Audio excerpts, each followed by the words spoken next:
Chairman اسلامی نظریاتی council قبلہ ایاز کی وزارت سائنس اور ٹیکنالوجی کی جانب سے چاند دیکھنے کے سائنسی طریقہ کار سے رویت پر غلط فہمیاں دور ہو گئی ہیں۔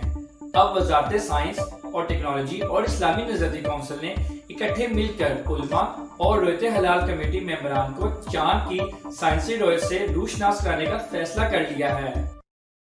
چیئرمین اسلامی نظریاتی کونسل قبلہ ایاز کی وزارت سائنس کے آفس میں وفاقی وزیر سائنس اور ٹیکنالوجی فواد چودھری سے ایک طویل ملاقات ہوئی۔ اس ہونے والی ملاقات کے دوران فواد چودھری نے وزارت سائنس کے افسران کے ہمراہ قبلہ ایاز کو چاند کے رویت کے حوالے سے مکمل بریفنگ دی۔ قبلہ ایاز نے فواد چودھری کی چاند کے شرعی مسئلے کو سائنسی بنیادوں پر حل کرنے کی کاوشوں پر خراج تحسین پیش کیا اور کہا کہ وزارت سائنس کی رویت ایپ بہت بڑی کامیابی ہے۔ قبلہ ایاز کا کہنا تھا کہ وزارت سائنس کے آفس میں آنے اور فواد چودھری سے ملاقات کرنے کے بعد میری بہت سی غلط فہمیاں دور ہو گئیں۔ فواد چودھری نے کہا، مفتی منیب الرحمان اور مولانا پوپلزئی میرے لیے بہت قابل احترام شخصیات ہیں۔